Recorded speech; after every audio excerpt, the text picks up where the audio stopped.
Chapter 61 सांप का गड्ढा। पार्टी हॉल के साथ साथ बहुत ज्यादा चमक रही थी अनु भी। उसके हीरे जैसे स्माइल सभी की आंखों को अट्रैक्ट कर रही थी और अनु यही तो चाहती थी, पर उसके लिए इतना काफी नहीं था। वो तान्या का इंतजार कर रही थी क्योंकि तान्या के आने से उसकी इज्जत और भी बढ़ जाती और उसे अपने मकसद में भी तो कामयाब होना था। जब वो तान्या के आने के बारे में पूछने के लिए किसी को ढूंढ रही थी, तभी आरती एक बहुत ही सुंदर गाउन में वहां पहुंची। आरती उसे गले मिलकर बधाई देते हुए कहती है, कांग्रेचुलेशंस अनु, मैंने सुना तुम्हारी जल्द ही आदित्य से शादी होने वाली है। आरफ बहुत लकी है कि उसे तुम्हारे जैसी इतनी अच्छी मां मिलने वाली है। अनु आरती को पहचानती थी। उसे पता था कि वो तान्या की बहन है, पर उसे ये भी पता था कि आरती और तान्या पानी और तेल की तरह है जो कभी एक साथ नहीं हो सकते। और वो कहा जाता है ना, दुश्मन का दुश्मन दोस्त होता है। ऐसा ही कुछ इक्वेशन अनु और आरती के बीच में था। दुश्मन का दुश्मन तो उसका दोस्त हुआ। अनु ने मुस्कुराते हुए जवाब दिया, अरे तुम तो गुप्ता परिवार की नई बहू हो। आरती, तुम्हें भी बहुत बहुत बधाई हो। तुमने आशीष के रूप में एक परफेक्ट मैच को चुना है। तुम दोनों साथ में बहुत अच्छे लगते हो, कंपैटिबल हो एक दूसरे के लिए। आरती हंसते हुए उससे कहती है, तुम्हारे और आदित्य के सामने हमारा क्या कंपैरिजन। सच कहूं तो तुम और आदित्य एक दूसरे के लिए ही बने हो। मुझे पता है कि ये कहना मेरे लिए थोड़ा मुश्किल है, पर तुम आदित्य के लिए बिल्कुल परफेक्ट हो and I really appreciate that. Aarti की एक छोटी सी कोशिश ने अनु को बहुत खुश कर दिया था और आरती का मकसद भी यही था। वो जानती थी कि जल्द ही आशीष और आदित्य के बीच में एक पार्टनरशिप डील साइन होने वाली है।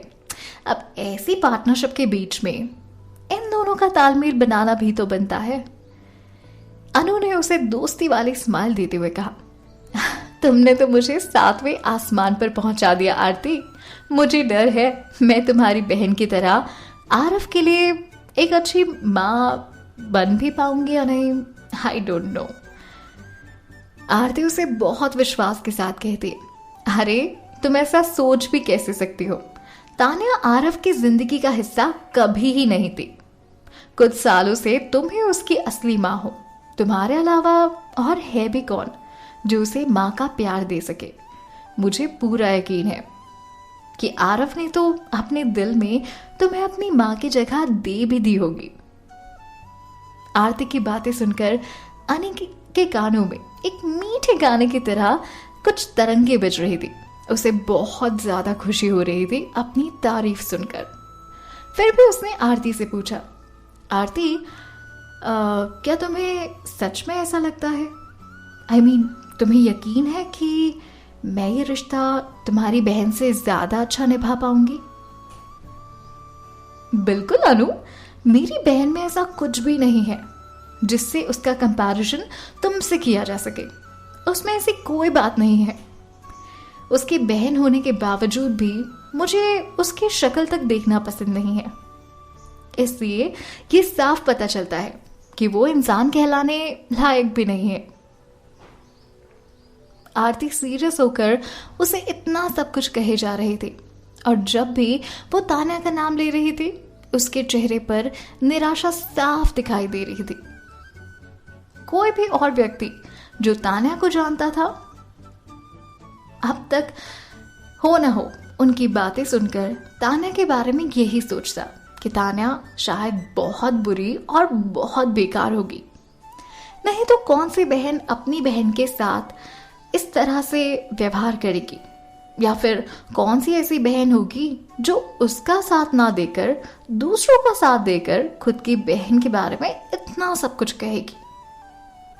अनु बाहर से ऐसे दिख रही थी जैसे उसे कोई फर्क ही नहीं पड़ता। उसने अच्छा खासा प्रिटेंड करने वाला मुखौटा पहन रखा था, पर अंदर ही अंदर वो बहुत खुश हो रही थी। तान्या के वहां पहुंचने से पहले ही सब लोग मान चुके थे कि अनु और उसकी कोई तुलना ही नहीं की जा सकती। वो बस यही सोच रही थी कि तान्या का आज जाने के बाद ना माहौल कुछ और ही हो जाना है, और तान्या के आ जाने के बाद ये साबित भी हो जाएगा और उसे बहुत खुशी होगी जब तान्या पर सब लोगों को हंसी आ रही होगी। अनु को आरती के अपने आसपास होने पर बहुत खुशी हो रही थी, क्योंकि वो सिर्फ उसका साथ दे रही थी और इतनी तारीफ भी कर रही थी जितना अनु का ईगो सेटिस्फाई करने के लिए काफी थी। बहुत खुश होकर वो आरती से कहती है, आरती, मुझे नहीं पता था कि तुम इतनी अच्छी इंसान हो। शायद हमने इससे पहले कभी इतनी बातें नहीं की। हाँ, जब तुम जानती हो कि तुम्हारी बहन गलत है तो फिर तुम उसका साथ छोड़कर एक अजनबी का साथ दे रही हो। तुम्हारी ये बात मुझे बहुत पसंद आई। अगर तुम बुरा ना मानो तो क्या हम दोस्त बन सकते हैं? उसकी ये बात सुनकर आरती तो जैसे सातवें आसमान पर पहुंच गई, क्योंकि अनु और आदित्य की शादी के बाद उन दोनों की दोस्ती आरती के लिए काफी फायदेमंद साबित होने वाली थी। आरती खुशी जाहिर करते हुए इससे कहती है, अरे ये तो मेरे लिए बहुत किस्मत की बात होगी कि अगर तुम मुझे अपना दोस्त बना लो। तुम्हें तो आइडिया भी नहीं होगा कि मैं अभी कितनी खुश हूं ये बात सुनकर। मैं कब से तुम्हें दोस्त बनाना चाहती थी। तभी अनु ने उससे कहा, तुम आरफ की मासी हो, हमें तो पहले ही दोस्त बन जाना चाहिए था। आरती की औकात अनु की औकात से बहुत कम थी, पर फिर भी वो आरती को दोस्त बनाना चाहती थी, क्योंकि आखिर आरती के अलावा उसे ऐसा कोई इंसान नहीं मिलता जो तान्या से इतनी नफरत करता हो। तभी मौका पाकर अनु ने उससे पूछ ही लिया, अरे आरती, बाय द वे तुम्हारी बहन कहाँ है? अभी तक दिखी नहीं, आने वाली थी ना वो। उसकी ये बात सुनकर अनु मतलब इतने कैजुअली बोल गई, और ये बात जैसे ही आरती के कानों में पड़ी वो हैरान हो गई। उसने पूछा, एक मिनट, क्या वो भी इस पार्टी में आ रही है? अनु झूठी हैरानी दिखाते हुए से कहती है, हाँ, तुम्हें नहीं पता? अरे मैंने ही आदित्य से उसे बुलाने के लिए कहा था। आखिर ये आरफ की बर्थडे पार्टी है और इसमें तान्या को ना बुलाना मुझे ठीक नहीं लगा, इसलिए मैंने आदित्य से कहा था कि वो उसे भी बुला ले। शायद आती ही होगी।